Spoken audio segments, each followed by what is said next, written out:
welcome to my website, NEWSPASTE, where you can find most of my articles, and this is going to be a very special edition of NEWSHOUND, because I'm going to do a little read-through of the article first, because this article is only 1,500 words or so. Normally my articles are about 7,500 words sourced up the wazoo, so it takes about an hour and a half to read through the article, and then usually about 2 to 3 hours to go through the source material in detail. On this case, of course, there's a lot less to go through, and so I'm combining them together. It's called Eric R Weinstein's Great Replacement by me, Johnny Vedmore. Let's go to the article proper. Eric R Weinstein's Great Replacement. At the turn of the millennium, the United Nations was busily trying to encourage economic migration to the Western world. However, encouraging unfettered economic migration, as we are experiencing today, is highly unpopular with the native workers of target countries. And there you go. There's the UN manipulator there, the guy who was working for the UN, who now claims to be on the opposite side. But you'll see, it isn't that simple. That's how it is with Eric Weinstein, never that simple. The United Nations International Labour Organization in Geneva set up the Migrant Division to analyse and find solutions to these issues. To lead the unit, the UN appointed Manola Abella to be chief of migrant, who is now linked with the World Bank, the World Economic Forum, and University of Oxford and others. Their stated challenge was to find a free market solution to let employers reap the productivity benefit from decreasing their costs while boosting the income of native workers to the point where their interests become aligned with their employers. So the employers reap the productivity benefit, but this whole boosting the income of native workers, it actually means that it's going to drop. It actually means the opposite. And they know this and they study this, and yet they still implement it. To achieve this goal, they decided on a solution. They wrote, native workers will not support programs which lower their total incomes, yet migration can be counted upon to produce a reliable net benefit in host countries only if it is allowed to decrease wages. Thus, the solution is to realize that total income must rise while wage income is allowed to fall, like we're seeing, and we're not seeing total income rise. This suggests that any natural free market solution must involve a natural income stream to host country workers, which has previously been obscured or hidden. We then discover that if the highly valuable right of host country citizens to block access to labour markets is properly converted into saleable rights, workers are made better off, since saleable rights is always more financially valuable than non-saleable ones. We thus convert the rights to preferential labour market access into rights of workers to license migrant work permits to employers. We find that with a little bit of care, the market will now return an efficient solution, with all parties being made better off, which of course we know is false. Essentially, the UN decided that the democratic voters of nation state should oppose unfettered economic migration, as we are experiencing today, and the folks at this globalist entity believed they knew better. To achieve their goals, the United Nations needed to subversively introduce this agenda in an undemocratic manner without gaining the consent of the native citizens of the democracies that they were to target. The man they chose to analyse and map out this scheme, which many refer to now as the Great Replacement, was Eric R Weinstein, who has since become a central figure in the intellectual dark web, whose members include Ben Shapiro, Dave Rubin, Jordan B. Peterson, Sam Harris, Douglas Murray, Joe Rogan, and Eric's brother, Brett Weinstein. There you go, the initial intellectual dark web there. We got Jordan B. Peterson, Eric Weinstein, Ben Shapiro, David Rubin, over here Joe Rogan, and of course the man Sam Harris. Sam Harris and Eric Weinstein both were part of Jeffrey Epstein's Edge Foundation, include Sam Harris with his wife as well involved. Eric Weinstein was employed by the UN to produce a document entitled Migration for the Benefit of All Towards a New Paradigm of Economic Migration. So let me make that clear. That title is not against migration. That title is, say, towards a new paradigm of economic immigration. What we are seeing now is the new paradigm of economic migration being put into action. Weinstein was aware of the damage which economic migration would do to the native population in places such as the United States and United Kingdom.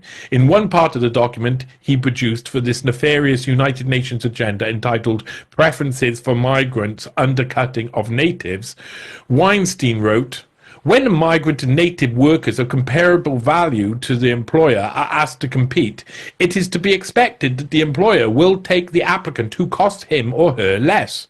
If, however, the respective terms of employment of the native and migrant workers differ considerably, the employer may develop a preference between otherwise equal candidates. If migrant workers are not permitted to seek alternative work in the host country, then their company loyalty is reduced to a matter of law and regulation. In such circumstances, employers know that they will not have to earn migrant worker loyalty with the expenditure of resources that would be needed in the case of native workers. Thus, it is to be expected that in systems tethering migrant workers to their employer sponsors, some migrants will outcompete natives of comparable or greater value simply by virtue of terms of employment set by the migrant working programs. Since this is precipitated by rational market response on the part of native employers, this consequence must be seen as natural, if unfortunate, byproduct of direct migrant sponsorship." So it will happen, whether you like it or not. The Weinstein plan was always going to cost the government money, as we see it unfolding today. A meticulous and proactive plan would have to be enacted by the nation state in question to deal with the impact of large-scale migration, and the author makes it clear in this document, with Eric R Weinstein stating, in effect, the government would assume all the administrative and transport costs for the group of migrants, as well as calculating the additional external impacts of hosting them. To indicate these costs, the government would calculate the expected migrant impact costs as a function of the number of migrants. Such a function would be expected not only to grow as the number of migrants increased, but also to do so in accelerating fashion because of concerns for the environment, monitoring costs, societal stress, and security risks. The plan, which was set out by Eric Weinstein, predisposes the necessity of what he describes as a much larger redistribution of native income. The influx of migrants will always take wealth and opportunities away from the native population, and this has a knock-on effect on how the self-interested electorate of the nation-state involved will vote.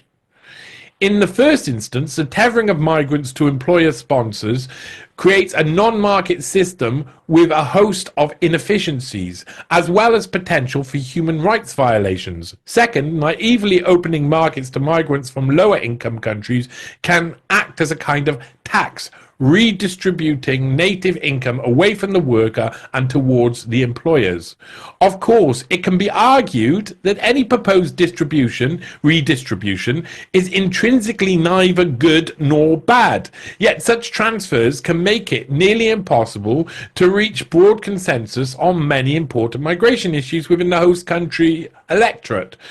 Rationality indicates that proposals which threaten to harm the majority of individuals are unlikely to be approved by self-interested electorate. While comparing and analyzing different methods of controlling the influx of migrants, Weinstein also studies the Bauhaus model of economic migration and the predictable effect of its implementation on native workers, stating, native workers in the sector concerned may experience one of the economic benefits of migration program. None of the economic benefits of the migration program. In fact, in the absence of any compensation compensation measures, they may experience a substantial loss of income, as we are seeing, as the benefit to the host country's society stems from ability to lower wages while simultaneously increasing the number of workers employed. The problem of ghettoization and issues relating to long-term native shortages are brought up by Weinstein as known consequences of the redistribution of income away from native populations, but at no point are these problems expressed as reasons not to force economic migration upon target populations. In this United Nations document, Eric Weinstein specifically pushes Marxist ideology concerning the redistribution of income and wealth, which benefits economic migrants at the expense of the native population. That I'll discuss just afterwards, how it is Marxist, and it is Marxist. Eric Weinstein proudly advertised his work for the United Nations on his website at the time, as well as posing himself as an expert on the subject. Under the title International Migration, Weinstein even had a special email address for issues concerning migrations, where it was written, "If you are interested in the creation of efficient markets for facilitating increased international labor migration, please contact me at migration@ericweinstein.net regarding the article Migration for the Benefit of All, to appear in 2002 in the International Labour Review." It is a pleasure to thank the Migrant Division of the United Nations ILO in Geneva for sponsoring this work. 2 years sponsoring the work. He started in 2000, finishes in 2002. Whether you like him or not, Eric Weinstein has not been honest about his part in designing the failed globalist system of economic migration, which many people today refer to as the Great Replacement. He also hasn't advertised in his previous involvement with the United Nations and his connection to EDGE, while it was fully funded by Jeffrey Epstein. During this time, Weinstein has also produced models for JP Morgan, one of Epstein's keenest employers. Yeah, there's lots of things that are wrong with this. You can support such work here down at the bottom of my site on NewsPaste. You can buy me a coffee, become a patron. If you become a patron, that's really useful, of course, for me. It supports my work and allows me to do more work and investigate more things like this. There's also some other ways you can actually support my work too. And like I say, it's on NewsPaste, newspaste.com, where if you go to newspaste.com, you'll find a load of drop-down menus where, for instance, you'll find the Schwab articles about Klaus Schwab, all of the Schwab series, the Epstein 101 series, the Pottinger series, which is one of my favorites to write and to have investigated, Junkermann series, extremely important, Black Hand series, which is an epic series of murder, controversy, gangland crime, the downfall of governments. It's amazing. Satanism galore. It's all true, backed up, masses of evidence, sources linked all throughout. All my articles have sources linked all throughout. And other articles include the rise of Jeff Bezos, or the true rise of Jeff Bezos, Pablo Miller, who was Sergei Skripal's handler, and who's Christopher Steele of the Trump-Russia dossier, who's a right meddler, MI6 guy, was his operator, Pablo Miller's operator. The genetics of Bill Gates, which goes through the history of Bill Gates. The Welcome Five, which goes through the cover-up. It's a very large article going through the cover-up of the Proximal Origin paper. Who is Barbara Hewson? Very interesting. She's interesting backstory. Serial Killer and the Prime Minister's Father, about Theresa May's father working with a famous serial killer who killed over 130 people. That's about how we got to Ukraine, non-governmental octopus. The Father, the Son, and the Mencius Mo bug, showing that the far-right blogger and techno pioneer Mencius Moebug, known as Curtis Yarvin, his brother was probably the pipe bomber in 2003 Yale pipe bombing. Important Down's Ideological Cloud and Tim Westwood experience very important articles. You can also find NewsPaste podcast here. You can, that's the one as I'm filming this, the last one was Tim Hinchcliffe, and the one before that was here, Dr. Marcus Papadopoulos, which you can watch on the site. And there's loads to take in. There's lots of information on newspaste.com, lots of other articles that aren't even mentioned at the top. NEWSHOUND, which you're watching a version of NEWSHOUND now. This is one about Richard Thaler, who's also part of EDGE, Jeffrey Epstein and John Brockman's organization, and he is the pioneer of the behavioral nudge units, the modern psychological government operations units that were implemented properly by Cameron and Obama to go inside your mind and twist it. You can find other things like Who Do They Think They Are, where I go through Jordan Peterson's family history all the way back to 750 BC. That's BC, that's right. Epstein 101 series there, and a lot more that you can find is loads on newspaste.com. Support the work, become a patron. You can do it. You can do it. If you support my work, I will be able to produce more work. Now, let's go on to looking at some evidence. So here we are back at the main page on NEWSPASTE, and Eric R Weinstein, as we see him here, of course, as I put forward, was involved in a UN paper between 2000 and 2003, and he didn't talk about this much when he was writing this piece for the UN, this sponsored work that started in 2000, ended in 2002. Afterwards, he didn't talk about it that much, at least once he had a little bit of fame, a little sniff of the limelight. And that was by the time, that was like 2016, 17, 18, 19, he starts coming on to the center stage of the intellectual dark web, partly brought into prominence by Brett Weinstein's emergence. And he doesn't talk, he in all of his interviews, he would go back to his hedge fund that he worked in at one point, and then working for Thiel he would talk about, doing work with scientists on the theory of everything he would talk about, but he wouldn't talk about much else. He wouldn't go into detail about things, and he wouldn't go back further than the hedge fund he worked in around 2006. And I saw this over and over again, and it just kept saying to me, what did he do beforehand? And so I went to his website, and his website was this, ericweinstein.org, all one word, Eric Weinstein. And look, he's got this picture, look, physics. He tries to make him look like a genius, of course. He tries to, and he's always been a website designer. He designed his first websites too. You know, they're showing all of these, he's showing all of these little speeches. He's trying to make it kind of look like he's an Einstein. And he's a very clever fella in many ways. He's not so clever when it comes to hiding the past, because he can change his website address, but if you go back into the archives, you'll find he had another website. Once upon a time, he had another website, and this is from June 22nd, 2003, that we can find, ericweinstein.net, eric-weinstein.net, analytic and strategic consulting.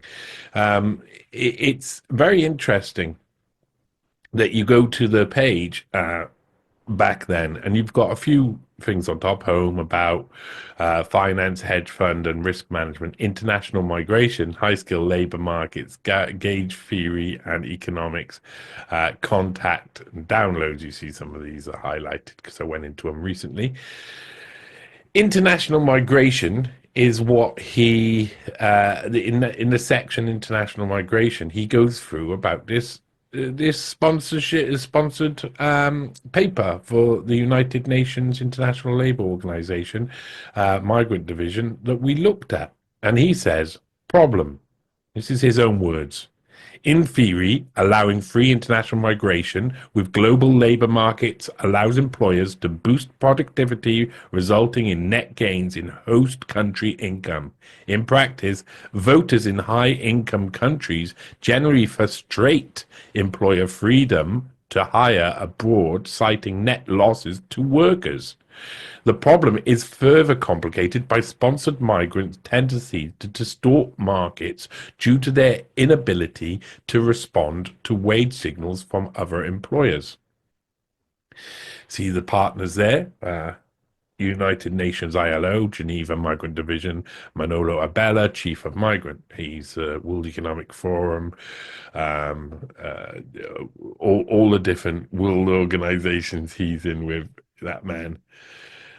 Challenge. This is the challenge. This is what he said. Find a free market solution to let employers reap the productivity benefit from decreasing their costs while boosting the income of native workers to the point where their interests become aligned with their employers. So, let employers reap the productivity benefit from decreasing their cost. And then he says, while boosting the income of native workers. But as you see in the paper, it lowers the overall income, and then they boost the income of the native workers alongside the migrant workers. So there's this gap in between where you have to trust them that they'll pay you more. You have to trust the businesses that they'll actually spend out on this sort of stuff. So it's pie in the sky. Customized toolkit. For this problem, we chose to approach of using Bayesian analysis, which is a mainstay of neoclassical economic theory. We adapted it to the problem at hand by changing the variables of the problem given to us. Borders as the market barriers to entry, work visas as government issue commodities. To a set of variables which better invited market solutions. Citizenship as a saleable right to invite migrants, tradable work permits as market to be commoditized. Tradable work permits as market to be commoditized. So selling off work permits at the expense of native population. Solution, his own solution. Native workers will not support programs which lower their total incomes, yet migration can be counted upon to produce a reliable net benefit to host countries only if it's allowed to decrease wages. Thus, the solution is to realize that total income must rise while wage income is allowed to fall. This is his solution. This suggests that any natural free market solution must involve a natural income stream to host country workers, which has previously been obscured or hidden. I'll talk about this at the end, and this is one of the reasons why I said some of this is very Marxist. We then discover that if the highly valuable right of host countries to block access to labor markets is properly converted into saleable rights, workers are made better off, since saleable rights are always more financially valuable than non-saleable rights. But it's not the workers themselves who have the access to the profits of saleable rights. It'll be the employers once the wage income has been lowered. We thus convert the right to preferential labour market access to the rights of workers to license migrant work permits to employers. We find that with a little bit of care, the market will now return an efficient solution with all parties made better off, only after a period where the native workers are sacrificed, where not only are they lose their jobs, but their income's lower. That is the cost of this, and he's saying, oh, they'll be made better off eventually. They don't say how they're going to actually make them better off. They just say there's workers, income stream to host country workers which have previously been obscured or hidden. So that's the best you're going to get. Oh no, we'll introduce something which has been previously obscured or hidden. Oh, what is that? We don't know because it's been obscured or hidden. So you can't just say that, because you could just say that about anything. Oh, we're going to make candy floss free for everybody. Oh, how are you going to do? How are you going to pay for that? Oh, we're going to do it in some way that has been previously obscured or hidden. But what way? Oh, we can't tell you because we don't know, because it's previously been obscured or hidden. That doesn't make any sense. That says if the only way would be to redistribute wealth and then top up and have the state in control of the pay for the means of production, and the workers, you're starting to get into communist territory. And this is for the publication, of course, that we just read, Migration, or parts that we just read, Migration for the Benefit of All. Very positive title. It's not, they say migration for the benefit of all. The migration, they come in and they lower the wages, but eventually the wages will rise. So it's for the benefit of all.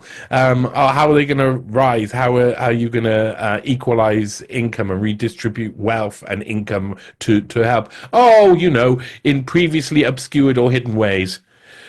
And it says contact. If you are interested in this topic, we invite you to contact us at migration at Eric hyphen Weinstein.net. So he actually has a migration email specially made for his work on migration for the UN. Doesn't sound like he's just writing a paper separately for the UN. Now, we can go also because, as you've seen on that first page at the top here, there's download section, and if you click on the download section and you scroll down, you can see these different articles and papers that he's been involved in. And down the bottom, you see you've got curriculum vitae down here, CV, and so you can click on that and it will open up this. And this is from April the 6th, 2003, as you see above. Again, this is on the Wayback Machine. And this is Eric R. Weinstein, PhD. This is his education. So we can see what he did and where he did and where he was. Something that is not on his modern website now, of course. He doesn't feel like he needs to tell you because he feels like he needs to obscure or hide it. Let's say obscure or hide it. Harvard University, 85 to 1992, studying PhD in mathematical physics. That's after he's received his degree already from University of Pennsylvania, studying from 82 to 85, combined degree in mathematics. So his dissertation at Harvard was on extension of self-dual Yang-Mills equations across the eighth dimension. So some sort of esoteric bollocks. Let's work our way up for his professional work, because his professional experience starts in 1991 to 1993, where he's employed by Hebrew University of Jerusalem as a postdoctoral fellow in both Raqqa University of Physics and Einstein Institute of Mathematics, co-organizer of the Lie Groups and Physics Seminar. Yes, he is.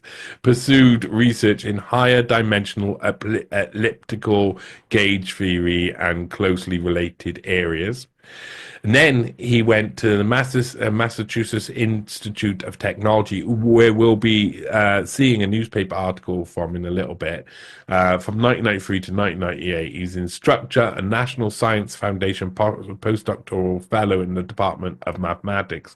Pursued research in mathematical physics, intertemporal economics, scientific labor markets, and differential geometry. Then he was at the National Bureau of Economic Research at Harvard University, 1998. Harvard, of course, they're big players in controlling these sort of things between 1998 to 2001. So while he's also writing this paper, co-director of the project on the economics of advanced training in science, engineering, and related disciplines, research associate at Harvard Department of Economics, pursued research in intertemporal economics via the discovery of novel applications or differential geometry and mathematical physics to neoclassical theory. Like he says, Coasian theory that has been the mainstay of neoclassical theory, economic theory beforehand.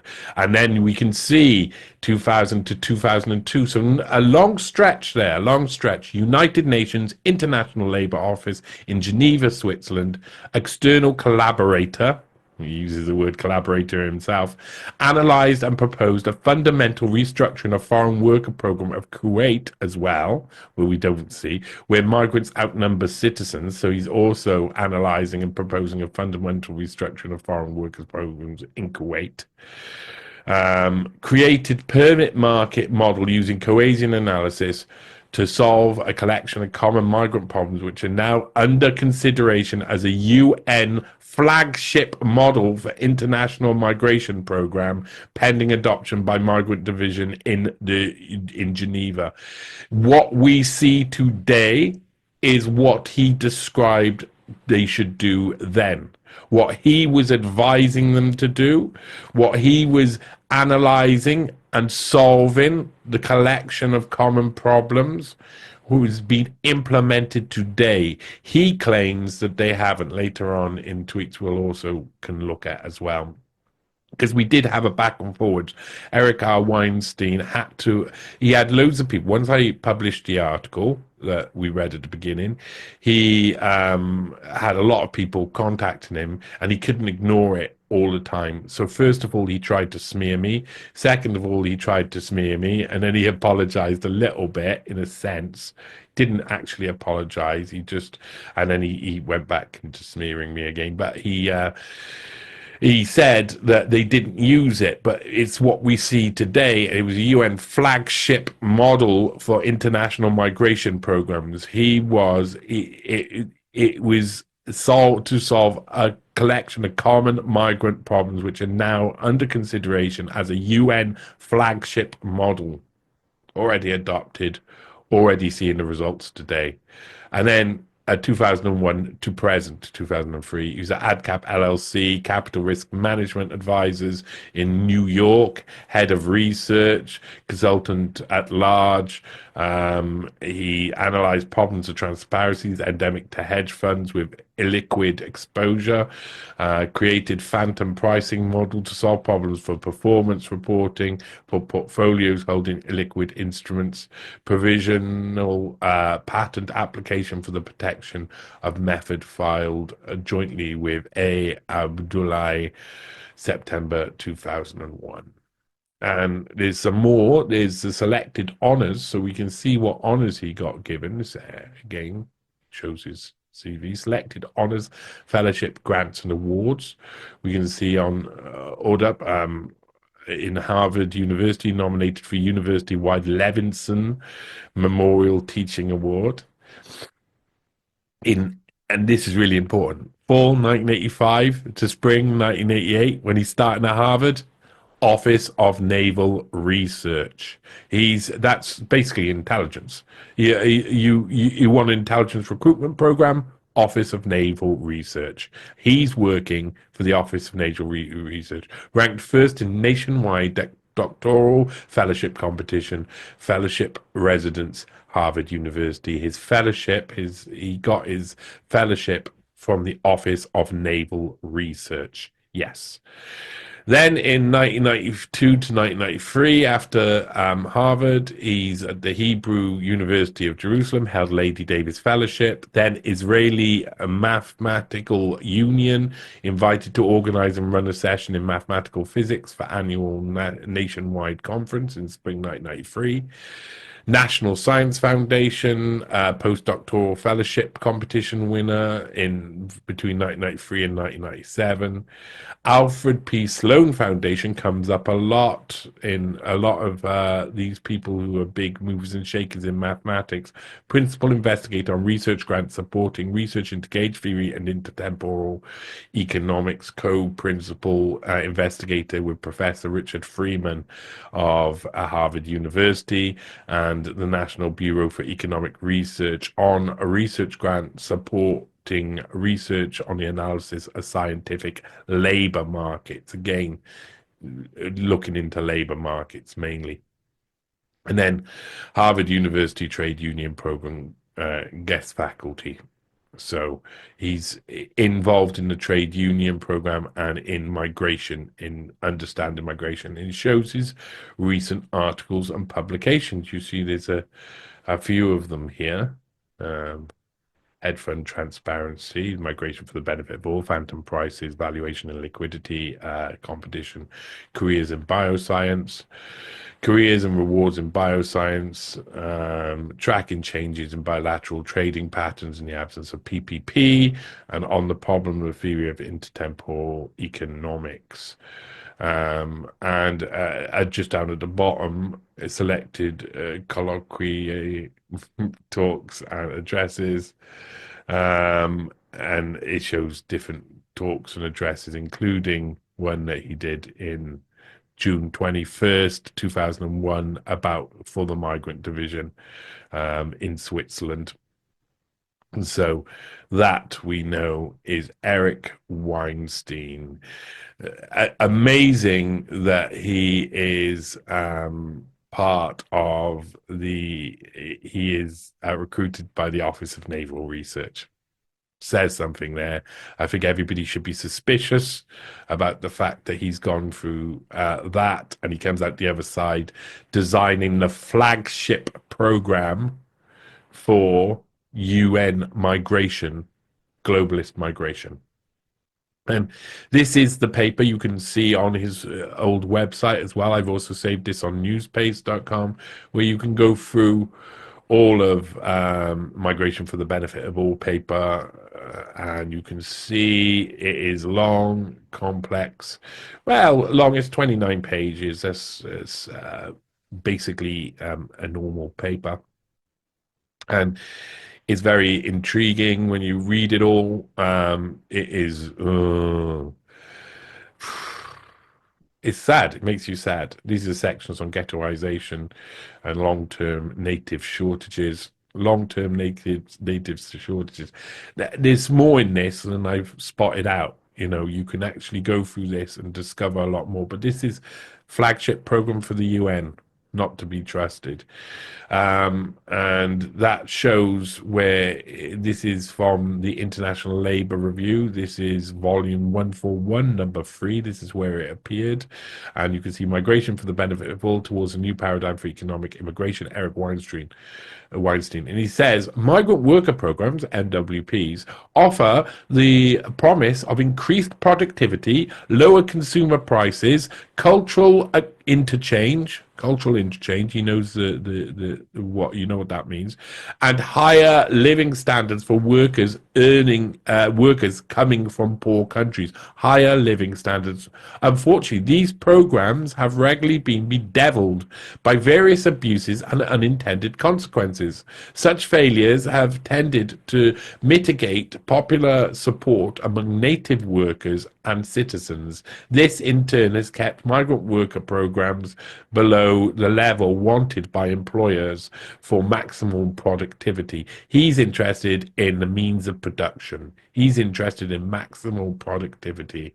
In this article, an argument is made for new market-based MWPs that seek to align the support and interest of native workers, employers, consumers, governments, and the interests of migrants.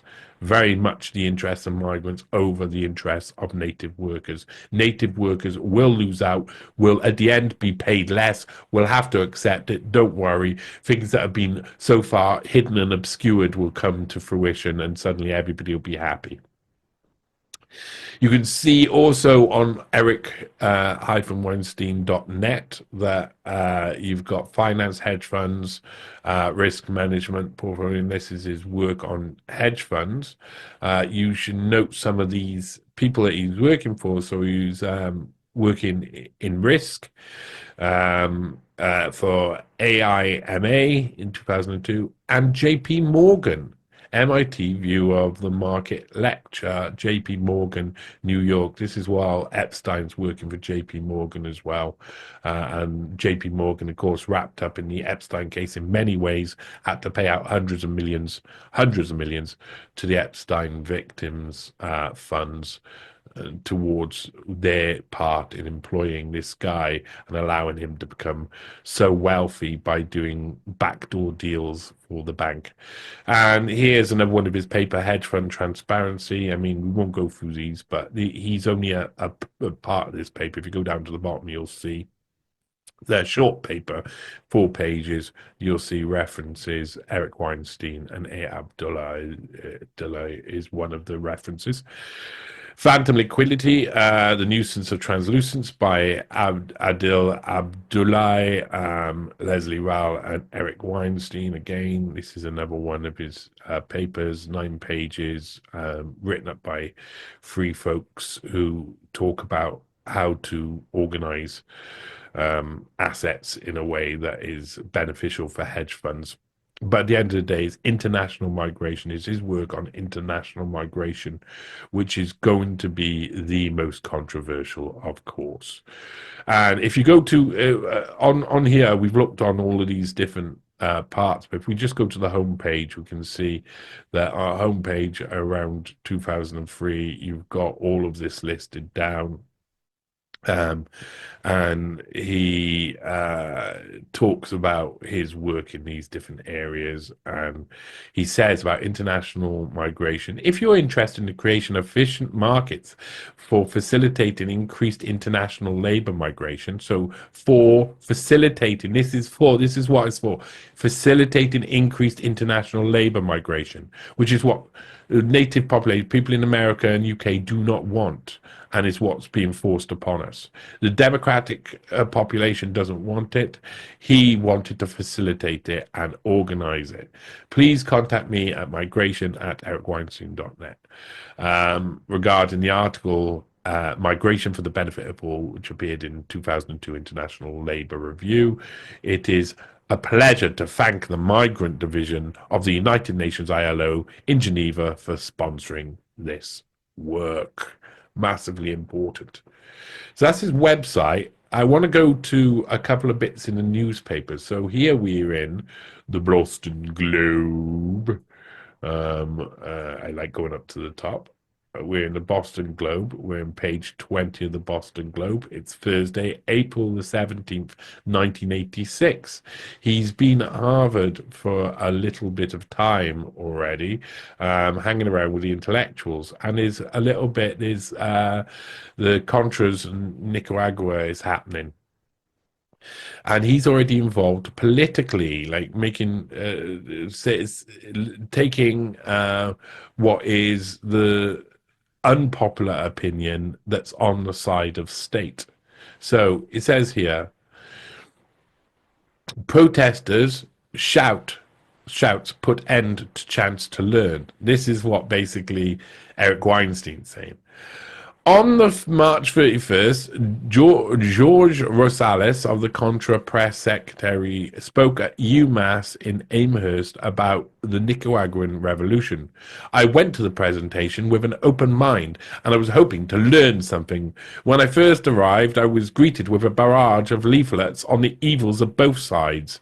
There were protesters everywhere, some smattered with blood, others carrying signs that protested U.S. involvement in Nicaragua. It was at that point that I knew I was in for a night of protest, not a night of free expression of speech. Throughout the presentation, there were outcries from the protesters. The event ended early because more students outside were becoming rowdy. I learnt nothing during that evening except how to engage in shouting match. Shortly after the incident at UMass, I read that Rosales was unable to speak at Wellesley College because he was greeted with an assault of raw eggs. It is unfortunate that certain people and groups will not allow students to have the opportunity to learn more about the issue that strikes so closely to home. I hope such demonstrators eventually realize that there are people who want to learn, who want to hear the other side, and the Constitution guarantees a right to free speech, and that disrupting the program does nothing for them but for their cause except to make them look bad. Amherst, Eric Weinstein. I think what he's really trying to do is sit on the side of the propagandists.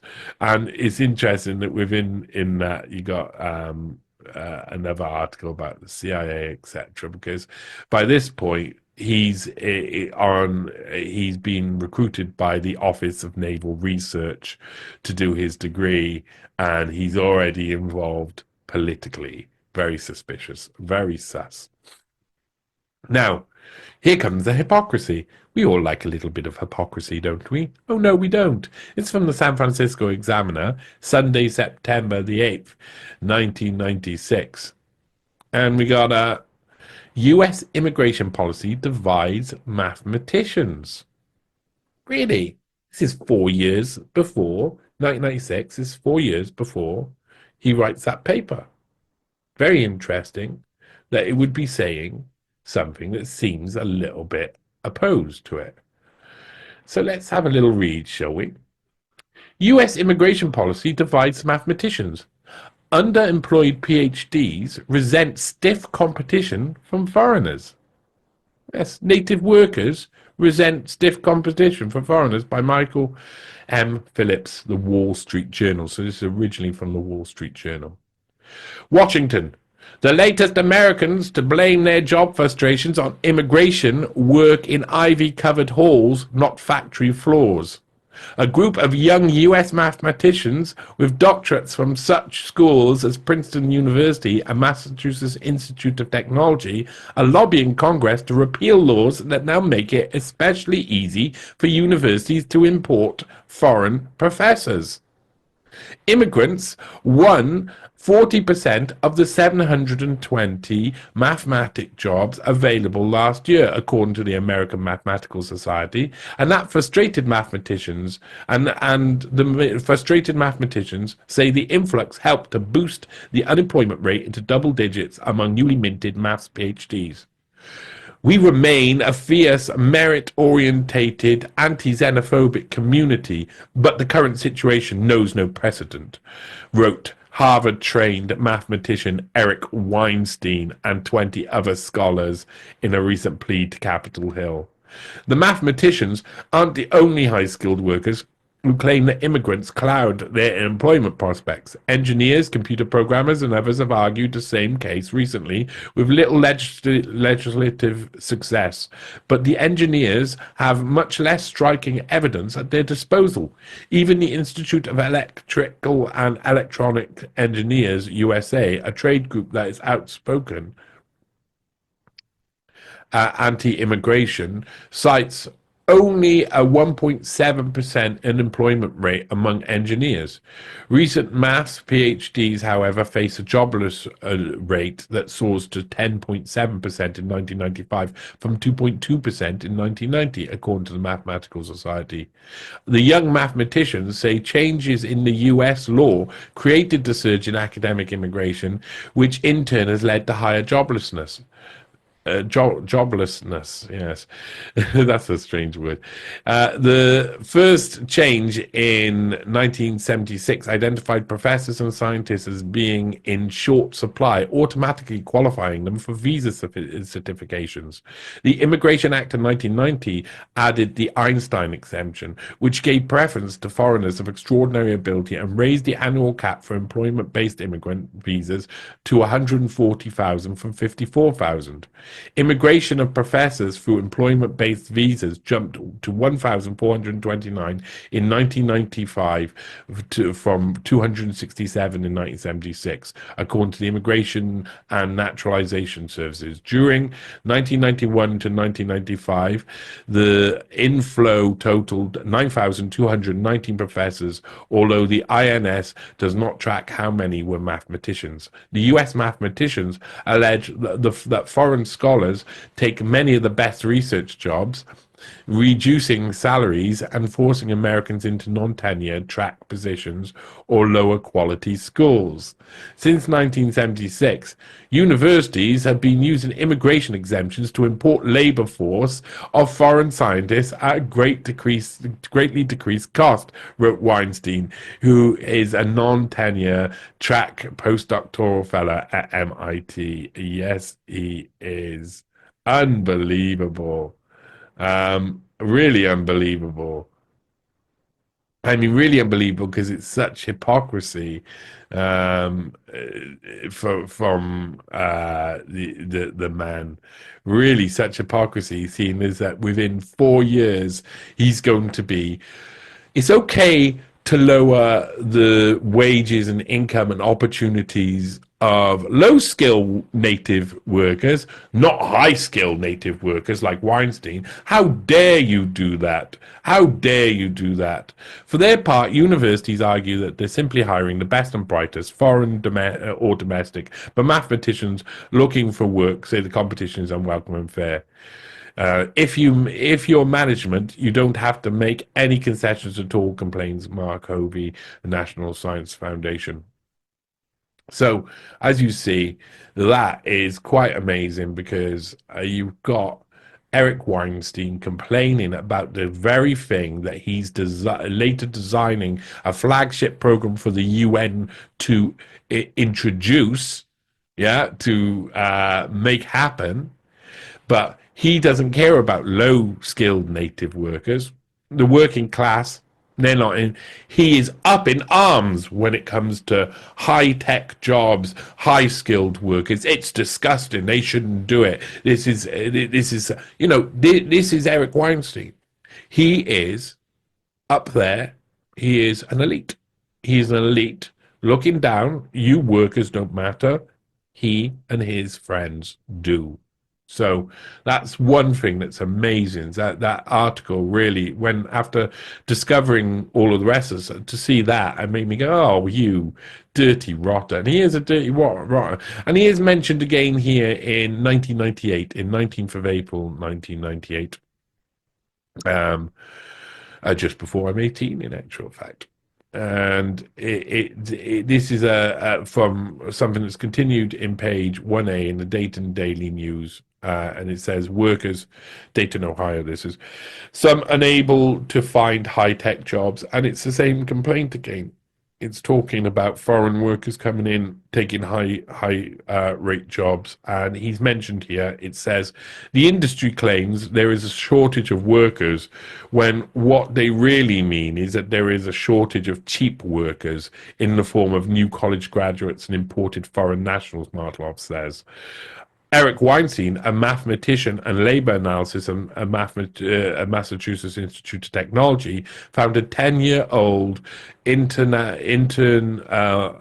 internal National Science Foundation study outlining a strategy to bring in more foreign nationals to hold down salaries for scientists and high-tech engineers. I desperately want high-tech to take off, but I'm appalled that my high-tech heroes are engaging in transparent deception, Weinstein said. So he describes exactly the same thing happening to him as the high-tech heroes engaging in transparent deception. And that's what I'm saying about him. He's engaged in transparent deception. That's pretty serious in general. It's pretty serious in general. And I mean, you don't have to look too hard into Eric Weinstein to realize, yeah, that he is a sneaky snake. He doesn't tell the truth. He spins things in any way he wants to.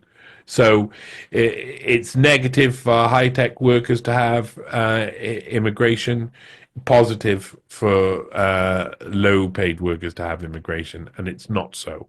It has the same problem, the same issue he's complaining about on the one side is what he is putting forward as a UN flagship program. Putting forward as a UN, his own words, UN flagship program that he worked on. Really important to say that, really important to mention it. So here we are now on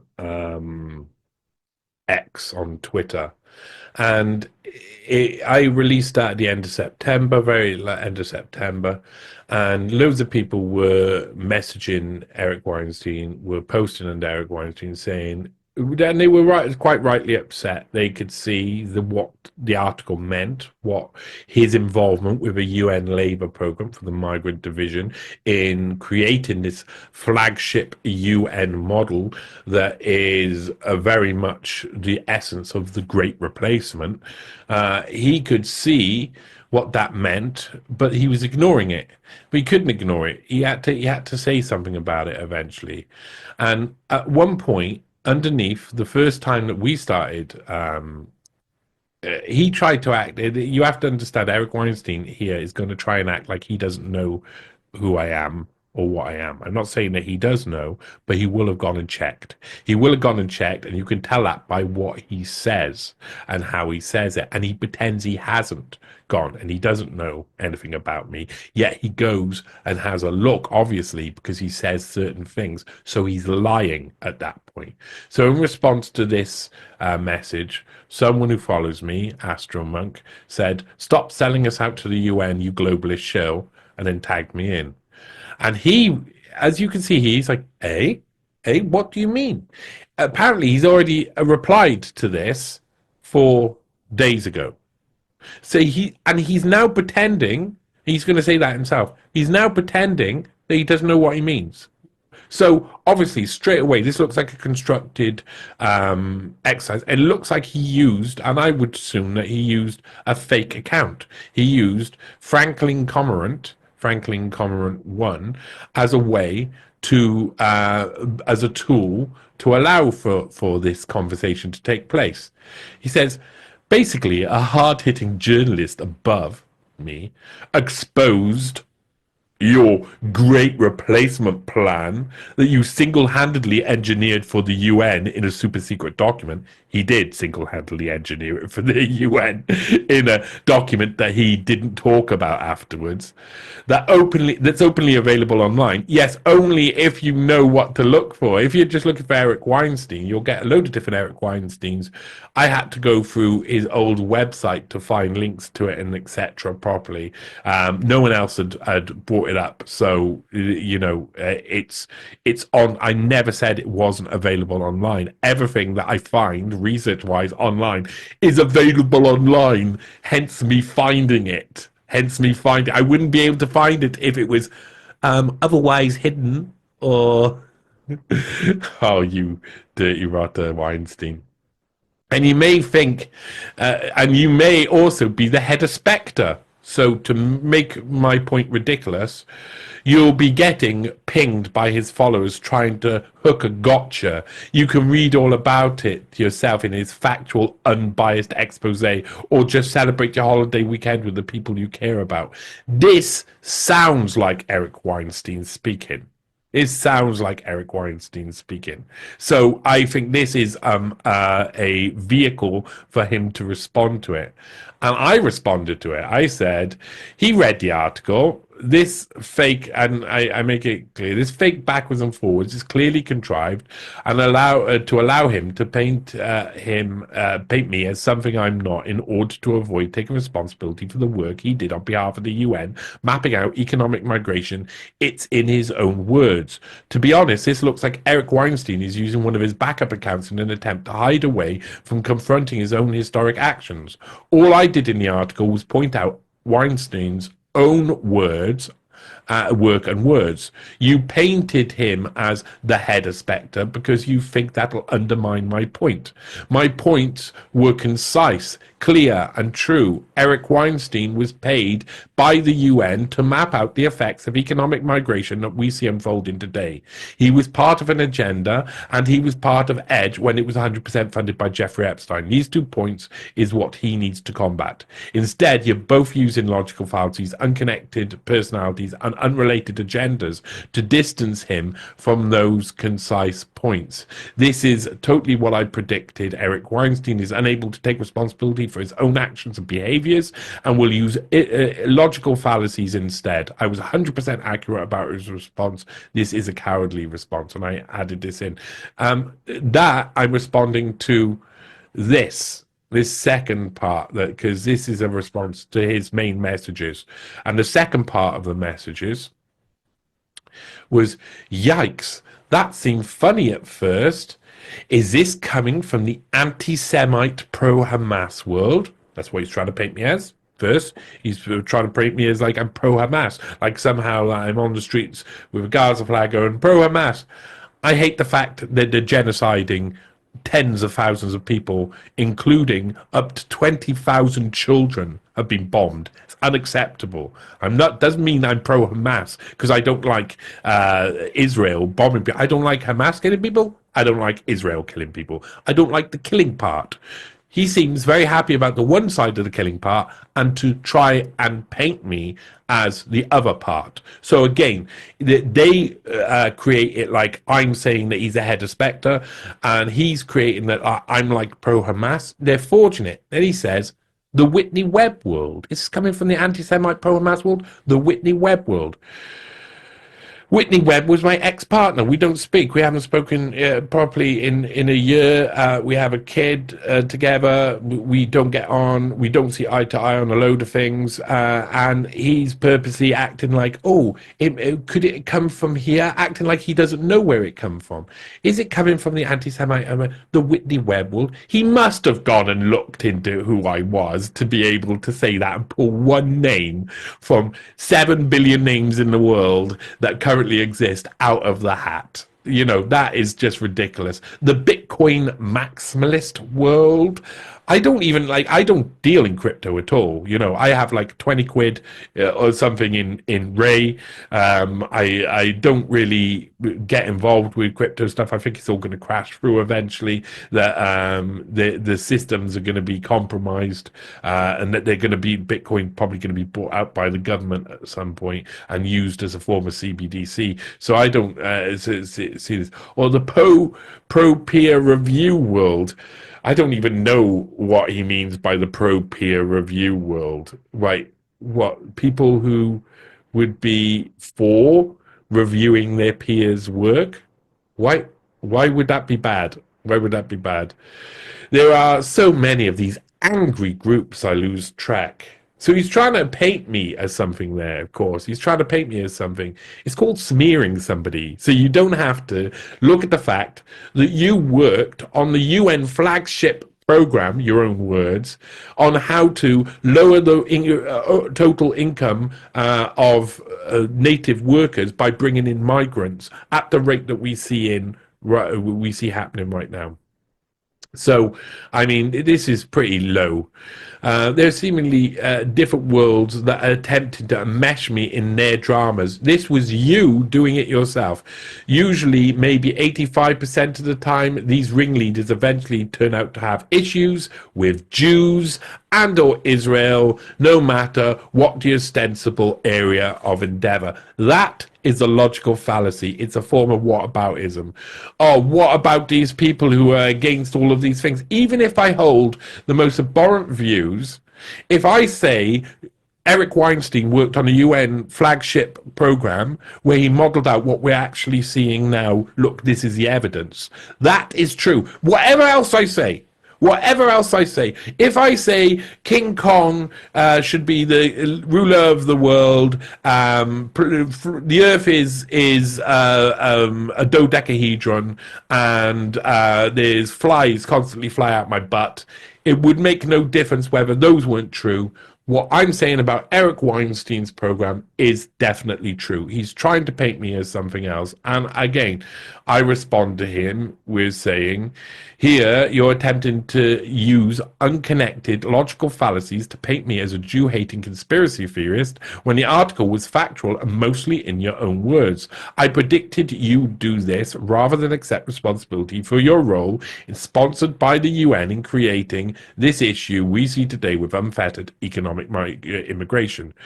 Your arguments in the post I'm responding to should be below you, and you should be tackling this issue head on. However, instead you're using weakly veiled smears to deflect the questions about the real and provable agenda you were complicit in. It is extremely telling that you choose to play this hand in an attempt to belittle something which is not a conspiracy, not to do with Israel, not to do with Whitney Webb, not to do with Bitcoin, but it's to do with you spending 2 years in the pay of the United Nations to map out the agenda which is currently unfolding in front of our eyes. Your response is weak, unsubstantiated fallacy to avoid responsibility for your own actions, and you call yourself an intellectual. And so he had to respond to me then, because I don't call just someone out. I say exactly what they're doing and let them go, oh, God, now I can't do that. Because that's the most important thing. If you're honest and forthright to people, then they have to be honest and forthright back, or proves themselves to be lying bullshit. So in response to me, he says, let me first say hello to you. We have never met. Of course, we've never met because you run in elite circles. As I write this, I have no idea who you are. Yes, that's because I'm a working class guy whose father was a steel worker, whose mum washed test tubes in the hospital, and you wouldn't know me because you're too busy organizing with the elites to lower our wages, lower our total incomes, lower our standard of living, so you can have better life, and also arguing against that happening in your own world. So you do not know who I am. Definitely. I don't know if you're a pro-Trumper, pro-Harris. Again, what aboutism? Are you these? What about these? What about these? Fallacy. Or if you are British or Peruvian, you just going to go fallacy. What about these? Are you British, Peruvian? It doesn't matter. I don't know. I don't know if you are Buddhist or if you are a diehard Jewish commando serving for the IDF. You and I don't know each other. There is no desire on my part to further engage with a random account that is using facts in my life that I'm very proud of to working for a flagship program about migration to create what we see today, to make up a story to animate a group of accounts to harass me. So I'm animating a group of accounts to harass, like I got that power. Like I got that power. Rise up, my friends, and harass him. I will show you the information, which is totally true. Now you must harass him for that information, which is totally true. It's your own it's what you did yourself that is making people angry, that made people respond to you, Eric Weinstein. It's not me. It's you. It's what you did yourself. You were involved with this yourself. You made this decision yourself. It's not me who makes people angry about the current situation. They look outside their window. They see their communities changing completely beyond recognition like I do. I look out and I see my communities changed over the past 10 years completely.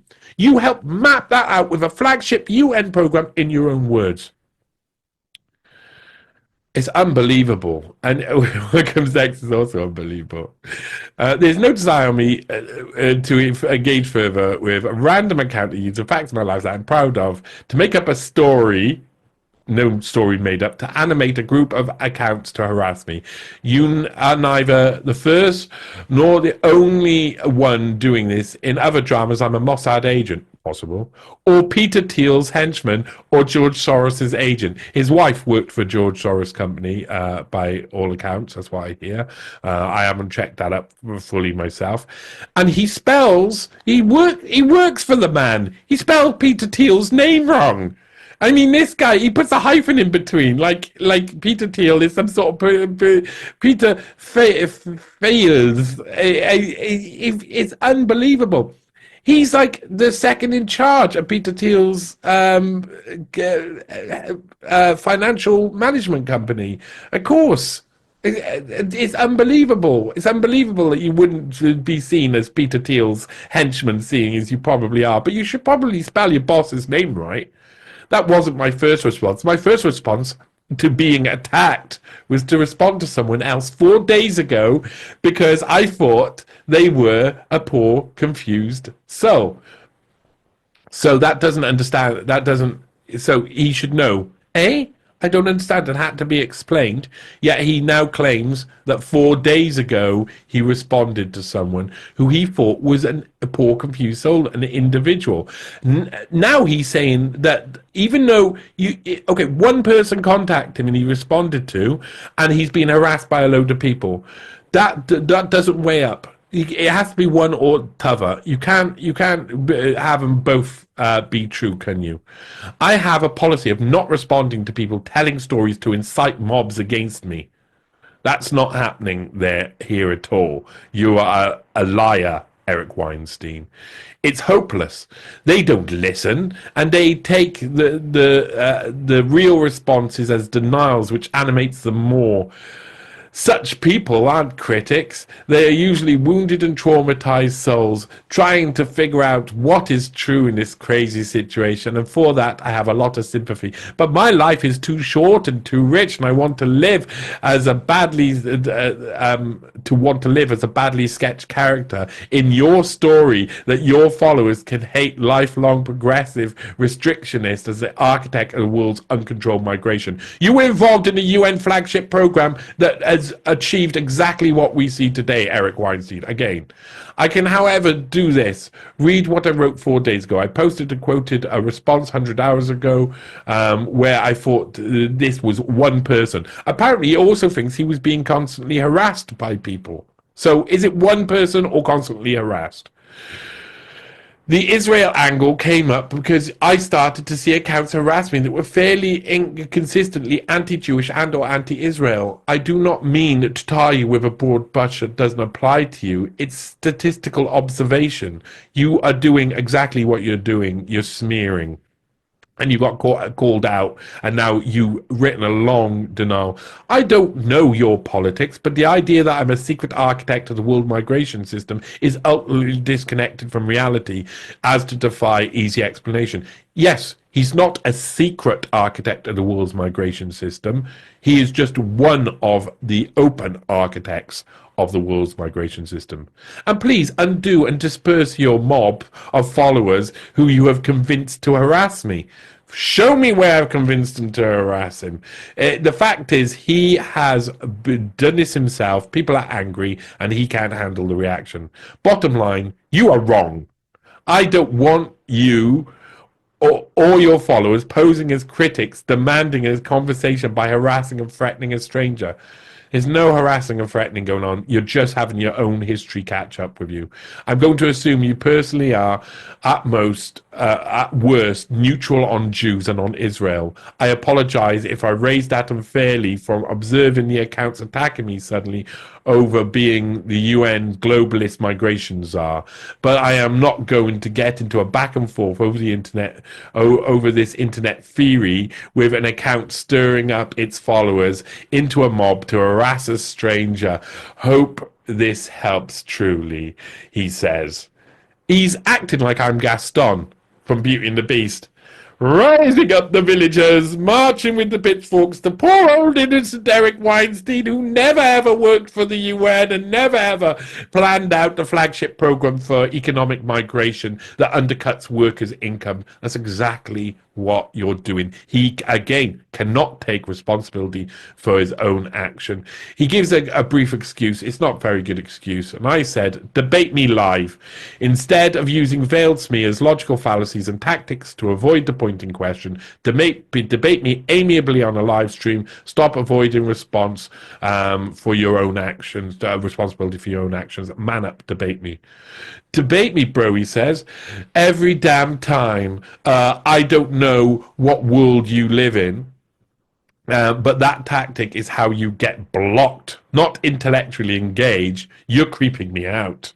I don't care, don't take this the wrong way, but you're coming across as a drama seeking rather than truth seeking, and I avoid such accounts like the plague. I gave you my answer to one of my followers 4 days ago. I'm reading what you write in horror, but I'm not interacting with you. See below, I'm sorry you're here, but I don't want to be sucked into your life drama. Shabbat shalom. And then he posted something where I talk about Judaism throughout history, having an issue with being forced out of different places. I've done a lot of work on Baden-Württemberg, for instance, the blood libels that happened in the 1400s, where Jews got pushed out. They got accused of sacrificing babies and the like.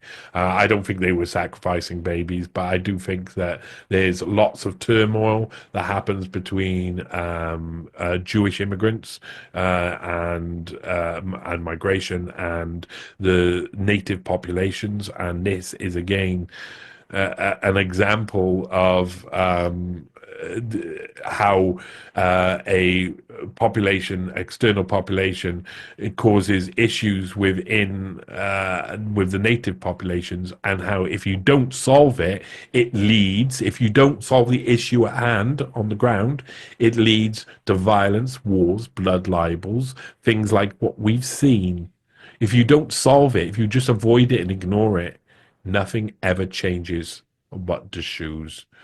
And I said, adults talk to each other. This is known, and that was the end of it. It was Eric Weinstein responding to my article, and it was a poor response indeed. And so there we are. Eric Weinstein, I would call him at this point, because he's lied, because he's a coward, because he hasn't got the ability to focus and confront this, because he thinks it'll go away if he just goes like this, because he's an elite. He's an elite working in elite colleges who thinks it's one rule for them and one rule for us. For us, they can lower our income over total income, and they can they can flood us with migrants. For them, for the elites, it's disgusting that they would dare flood them with migrants and lower their opportunities, lower their overall income. That's awful. He's a hypocrite. For me, I say, look at what you did in your own words, and he says, you're a Jew hater. This is Eric Weinstein. This is Eric Weinstein. It's not intellectual. He was recruited by the Office of Naval Research. He's done a load of work for the UN. He didn't advertise it at all. Some people have said, oh, yes, he did. Oh, I remember him talking about it before. And then I say, show me. And no one's able to show me because I watched for a long time. And he's not mentioned working for the migrant division for Manuel Abolo, or whatever his name is, of the International Labour Organization. He didn't mention it at all. So Eric Weinstein has lied, is a liar, has continued to lie, has continued to use logical fallacies, a range, multiple, 7, 8, 9, 10 times he's been using logical fallacies, different ones, to paint me as a mob-stirring anti-Semite who hates him, rather than someone who wrote an article about his work for the UN Migrant Division, which is all very provable. I've never at one point said it was secret. I said he's never talked about it. It was out there, but most of the information that's out there is hidden in amongst the internet anyway. It's naturally hidden. This is what I do. I go, and anybody who knows my work, if you go to NEWSPASTE.com, you'll see it. I go round and I look for this information. I look for people who have hidden stuff, or who don't want you to know about certain things. And I find a way, I research what it is that they're trying to hide. I look for things that people want to forget, and I find them. I don't look for secret things. I look for things that people want to forget, and I find them. Like with Klaus Schwab's ancestry. They didn't have it on any of the records. I went back, I found it, brought it to light. Jeffrey Epstein stuff the same. Nicole Youngkerman stuff the same. All the series that you'll see on NEWSPASTE the same. I look for the information and I find it. That's what I do as for a living. I'm a journalist. I look for information. That information isn't secret. It's just usually hidden and obscured by time. Now, one thing is that Weinstein views the so-called native populations and the immigrants being systematically moved in as different groups of the same underclass. This is how he perceives it. With the ruling class of academics like himself and the bourgeoisie of such organizations as the United Nations controlling their production. His recommendations involved using redistribution of wealth and income in some way which has, in his words, been so far, obscured or hidden until now, to create equality of the pay for the underclass. Now, his conclusions are to merge the two main groups of the underclass, which are the native workers and the migrant workers, while lowering the income of all to allow an increase in the means of production to benefit the underclass equally. This is all done knowing that the underclass will all become poorer, the more migrants are brought in, and he directly focuses on social transformation and conflict while using a historic understanding of economic development to come to his conclusions. Essentially, he suggested a migration system which synthetically makes human labor power economically non-competitive, potentially widening income inequality, and then suggests using state intervention to create parity in the lower class while benefiting from the lowering of cost of production and the means of production. This is all at the expense of native workers. Weinstein doesn't have to apply this thinking in historical context alone for it still to be Marxist in essence. He is directly looking at the future in context to history. That's also how his idea of what change means is derived. He can only be developing a future strategy by using the contrast of the resulting consequences of any potential change itself. That's why I called this Marxist. That's why I called what Eric Weinstein's doing as a Marxist lilt. It is true. It does. It is. There's an element of Marxism about what Eric Weinstein is doing.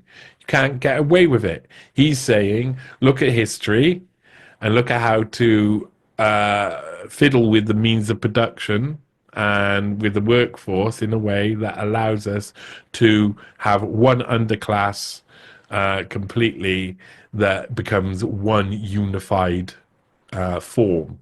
And that is communistic. And he's working for the UN while doing it. And we know where we're heading with communitarian, fascist, hidden behind stakeholder capitalist society is where we're heading.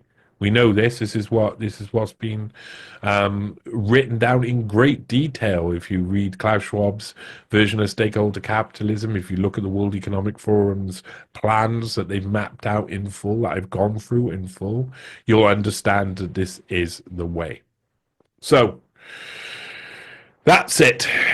This edition of NEWSHOUND, where I've gone through my interactions with Eric Weinstein, the things I discovered about him, and you can make your own decision. Don't be a mob. You don't have to be. I don't intend anybody to be a mob. But I do believe that people will be angry with Eric Weinstein because he's lied to his audience.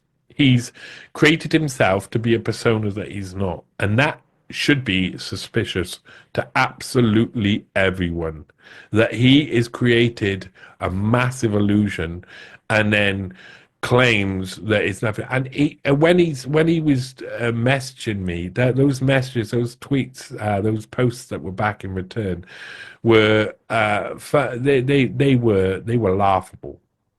What he says is laughable. He's not very good at thinking. That's what I'm saying. He may be able to use Keynesian economics theory to map out, large economic movements, etc. But he's not very good when it comes to communicating as a human. He's not very good at understanding his own hypocrisy. He's not understanding why, when he can fully experience, and he's got the full experience, and we've seen this, the full experience of saying this is unfair that high-tech jobs are being taken by migrant workers, to then introduce a flagship program which does the same thing to low-skilled workers is despicable. It shows he knows what he's doing and he doesn't see himself as those people down there. He does not see himself as a proletariat. He sees himself as a bourgeoisie. That is Eric Bourgeoisie Weinstein. Yeah, the R in his name stands for bourgeoisie. And there you go. Thank you for joining me on this NEWSHOUND today. I hope it didn't bore you too much, because it is pretty boring stuff. But still, I hope you'll join me again. You know where to find and support my work. Down in the comments, there'll be a link tree where you can find all the different places to support. Become a patron. Why not? I can't do this work without help. And I don't get paid by anybody but supporters, by people like you, like the working class. So thank you so much, and see you later. Bye.